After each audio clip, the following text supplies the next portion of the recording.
ครับครับผมสวัสดีครับพ่อครับโอ้สวัสดีครับว่าจังไดเนาะอันว่าสิ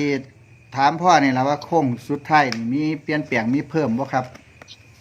หรือพ่ออยากอยากเพิ่มไปอยู่อยากเพิ่มอยู่โอ้ตัวนี้ก็มันสิเป็นเลขฝันน้ำพอดีนะตัวนี้ตัวอืเด่นตัวนี้มนะ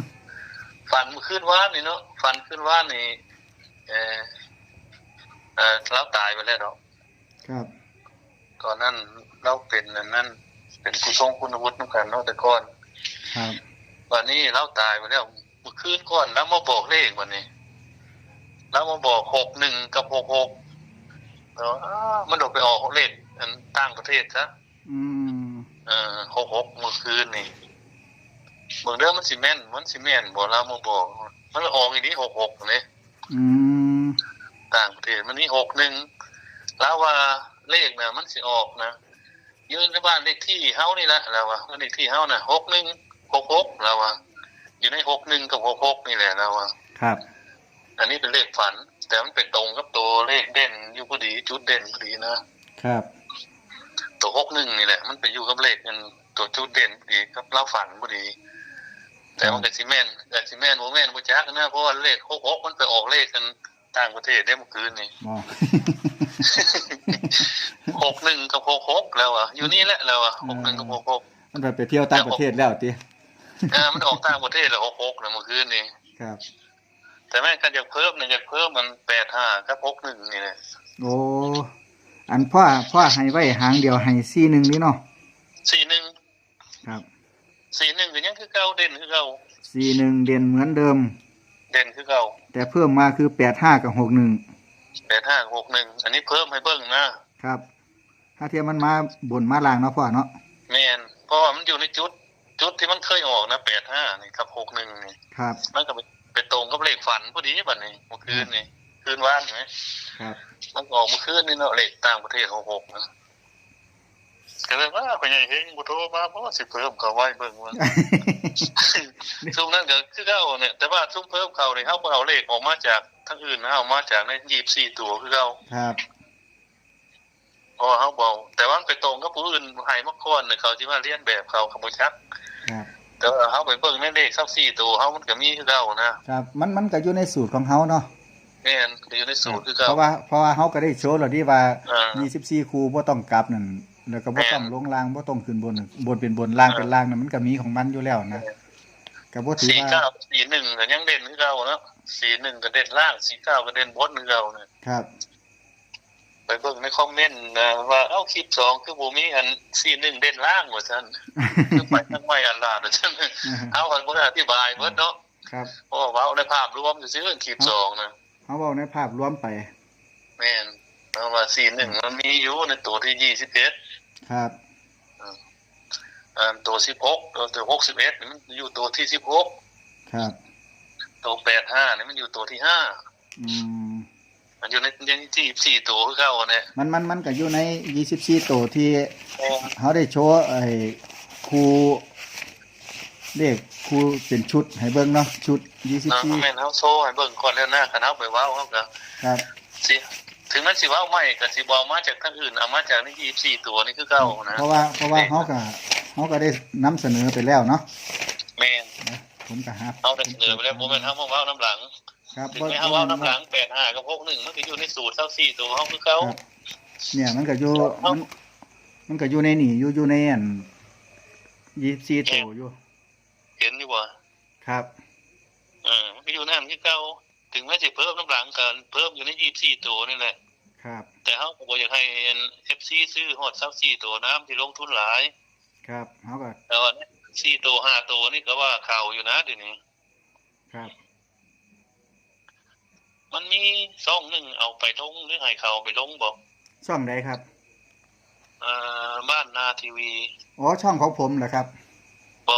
บ้านนาทีวีกับข่าวไทยบ้านช่องของผมครับผมดูแลอยู่3ช่องเขาแฮกไปแล้วว่าเดี๋ยวนี้บ้านนาทีวีกับข่าวไทยบ้านอีกช่องนึงครับโอ้ผมสิมีอยู่3ช่องครับเข้าใจคือว่าเอ้าก็เลยเบิ่งแป๊บเดียวนึงโอ๊ยเขาแฮกไปแล้วนี่ว่าผม เขาเอาไปนะเอากับบ่เพียงว่าเขาเอาไปเอาไปสิดังคือเก่าแต่เฮาก็ให้พ่อใหญ่เฮงผู้เดียวคือเก่าในว่าเลขก็ได้ครับก็เว้าพูดถึงว่าก็อยากนำเสนอออกหลายๆช่องทางนะครับ อ๋อเขาสิได้รู้จักเนาะครับคนก็สิได้เห็นนํผมมีอยู่3ช่องผมก็เลยปล่อยออกมาถึง3ช่องเลยครับบ่คือว่าจำกัดหาเที่ยบางนาทีนี้แฮกไปแล้วบ่ว่าบางคนการ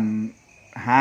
บ่พอก็ไปเห็นอยู่ไสก็ได้เบิ่งสินะครับมันขึ้นว่าคนคำนวณหวยธาตุพนมแล้ว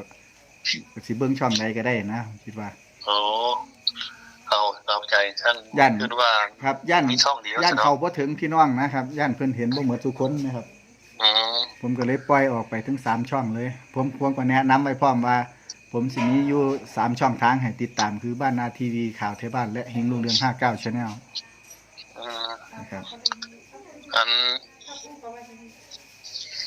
ที่เลขเขาปล่อยอันใน24ตัวนี่ถ้าเขาเพิ่มเขาก็บ่ได้เอามาจากทางอื่นนะเขาเอาอยู่ใน24ตัวนี่คือเขาเอาอยู่ใน24ตัวนี่อยู่ในนี้คือเขาบ่เอาทั้งใหม่มาสิรอบสุดท้ายโค้งสุดท้ายอย่างเงี้ยมันสิอยู่ในนี่แหละแต่ว่าเฮาสิเอาตัวใดมาให้เท่านั้นนะนั่นขึ้นอยู่กับที่ว่าเฮาสิเพิ่มคู่ใดเข้ามาสิเนาะครับเนาะแม่นเฮาบ่ได้เอาเรียนอื่นเฮาบ่ได้ไปอันลอกเรียนแบบไปนะครับเพราะว่าเฮามีใน24ตัวเดี๋ยวมื้ออื่นนี่ออกปุ๊บเดี๋ยวก็ปล่อยให้ปั๊บเลย24ตัวนะครับออกไปก่อนหมู่โลดเอา24ตัวลงให้เบิ่งก่อนเอา24ตัวแต่เฮาสิบ่ทันเด่นให้ได้มื้ออื่นนี่คันมันเข้าเนาะครับยันหมู่ออกไปโอ้ยเขาสิว่าเลขเฮาสิว่าเนี่ยแต่ว่าไปสงสัยก็ให้ไปเบิ่งอยู่ใน24ตัวแต่เฮายังบ่ทันได้เด่นให้จังซี่นะเฮาสิช่วยเบิ่งว่าเลขที่เฮาสิมาจับเด่นให้ก็คืออยู่ใน24ตัวใน24ตัวนี้เลขนั้นมื้ออื่นนั่นแหละแต่ว่าเขาคันใดก็เข้าเพราะบ่เคยผ่านนะ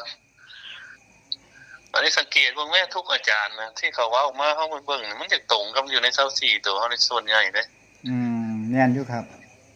สังเกตเบิ่งเลยไปเบิ่งเลยอาจารย์ใดก็นะมันสิเข้าอยู่ใน24ตัวนี่เบิดถ้าว่าอาจารย์มื้ออื่นแม่นมันก็ต้องเข้า24ตัวนี้คือ85นี่คือกันหลายๆอาจารย์เขาก็85หลายๆอาจารย์เขาก็61 62 63แต่ว่าอยู่ในนี่2คู่นี่ทางพี่บ่รับหรอกครับแม่นบ่41กับ61 41กับ61เนาะครับเจ้ามือกันครับแต่ว่ามันเป็นเลขดังเมื่อก่อนนะ61นะแต่เฮาก็มันเอามาฝันเมื่อคืนวานนี่นะก็สิมาเพิ่มกับอีกมันก็อยู่ในจุดเด่นพอดีนะก็หาเทียบพี่น้องเพิ่นหาได้ก็แม่นก็นั่นคือโชคของเพิ่นเนาะหาเทียบมันมาเนาะคันมุดดินแก้นได้บางมองเขาการมุดได้อยู่เขาก็มันมีหลายมองได้ทั้งจังหวัดอยากเพิ่มเข้าไปคันเสื้อยืดจุดแต่ตัวเข้าก็ได้41กับ49นะครับแต่53ก็อาจารย์อื่นก็เด่นเห็นบ่53ครับ53 52มันก็เด่นก็ยังอยู่ของในกลุ่มของเฮานี่คือเก่าครับเฮาบ่ได้ลอกเลียนแบบไผเดี๋ยวมื้ออื่นนี่ออกเลขออกปึ๊บนี่สิปล่อยให้เลย24ตัวนะครับผมเอาขอบคุณพ่อหลายครับผมมาบ่รบกวนพ่อละยังไงเนาะครับบ่เป็นหยังมันว่างบ่ได้หยังนี่สบายอยู่ตลอดบ่ได้เดือดร้อนบ่ได้อันรบกวนเวลาหยังเพราะว่าเวลานี้มันก็ว่างเดี๋ยวผมสิเว้าเพิ่มเติมให้เขาเจ้าเอานำนะครับเนาะครับเพิ่มเนี่ยแต่มันเป็นเลขดังยันหาบ่ได้อยู่ครับเพราะว่าแต่ว่าเฮาเพิ่มมาเฮาก็บ่ได้เอาของไผมาเพิ่มนะพอเห็นหมู่ดังแล้วจังเอามาก็มันก็อยู่ในเลขเฮาคือเก่าครับผมอยู่ใน24ตัวคือเก่าเนาะเฮาบ่ได้ลอกไปเนาะโอเคครับครับผมสวัสดีครับครับสวัสดีครับนะครับคนคำนวณหวยธาตุพนมนะครับเพิ่นก็เพิ่ม61กับ85เข้ามานะครับเพิ่นว่าเพิ่นฝันซะละเพิ่นได้แต่จดแต่จ่อเพิ่นย่านมันมานะครับเพิ่นก็หยิบมาจากใน24ตัวชุดบนชุดล่างนะครับเพิ่นก็มาเพิ่มให้นะครับแต่ว่าพี่น้องสิหาได้บ่ได้ก็ขึ้นอยู่กับพี่น้องเด้อครับเด้อนะครับหลายหม่องหลายบอนก็ว่ามันหมดแล้วหาซื้อบ่ได้แล้วจังซี่นะครับเนาะก็ให้พี่น้องเอาไปลองหาซื้อเบิ่งหาเที่ยได้นะครับขอให้พี่น้องโชคดีโชคมันกับแนวทางโค้งสุดท้ายของ คนคำนวณหวยนะทอดธาตุพนมนะครับกสิหลงอยู่เลยนะครับในงวดวันที่16ธันวาคม2565ด้วยครับเด้อนะครับ4941 85และก็61นะครับที่เพิ่นเพิ่มมาก็คือ85กับ61ตะกี้เพิ่นให้49กับ41นะครับขอให้พี่น้องโชคดีโชคมาด้วยครับเด้อร่ำรวยๆนำกันทุกท่านทุกคนนะครับขอบคุณที่ติดตามมารับชมแนวทางของคนคำนวณหวยธาตุพนมนะครับเลขออกแล้วจะค่อยมาตามกันไหมนะครับเนาะในงวดต่อไปครับขอให้พี่น้องสุขๆมันๆครับสวัสดีครับผม